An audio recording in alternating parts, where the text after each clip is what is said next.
కింద బట్టలన్నీ మొత్తం దుమ్ము పట్టిపోయినాయి అని చెప్పింది. మడత పెట్టి పెడతా, ఆయన వచ్చినాక వేసుకుంటాడు. అగో అక్క గీడున్నవేంది? నీతో మాట్లాడండి ఇక్కడికి వస్తే నువ్వు గీడున్నావు. ఏ బావయ్య బట్టలన్నీ దుమ్ము పట్టిపోయినాయిరా, మడత పెట్టి పెడతా, వచ్చినాక వేసుకుంటాడు. నేను పిండిలో మంచి చెయ్యాలి, మొత్తం అన్ని వెళ్ళేసిన. సరే గాని మీ అత్త ఎందుకు అట్లా మాట్లాడుతుంది? ఆగో నిన్నేమన్నది మా అత్త?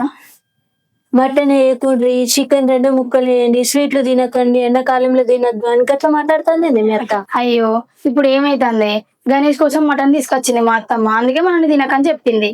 మన కోసం చికెన్ తీసుకొచ్చింది కదా, తిందాం చికెన్ తో. ఇక సీట్లు అంటావా, నిన్నమొన్న వేసినాయి కాదే, గణేష్ వస్తాడనే ఇలా వేసినాం, కొన్ని వేసినామని తినకూర అని చెప్పింది.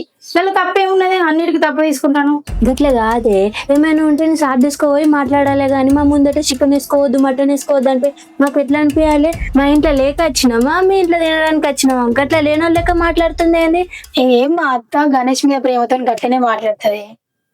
ఏమోనే మీ అత్త బుద్ధి నాకు నచ్చుతలేదు. తిండి దగ్గర ఇంత కొసరు మాట్లాడితే మా బావ వచ్చినాక ఇంకేముంటుందో, ఎన్ని మాటలు ఉంటుందో. ఏం మా అత్త అట్లా ఏం చెయ్యదే, మంచిగానే చూసుకుంటది నన్ను. మరి ఏమోనే నాకు అట్లా అనిపించలేదు. ఇగో అక్క నీకు ఒకటి ఎత్తున్నా, నువ్వైతే జాగ్రత్త ఉండు. అట్లా ఏం కాదే, నువ్వేం టెన్షన్ పెట్టుకోకు. ఏమో నేను చెప్పేది చెప్పినా, నీ ఇష్టం.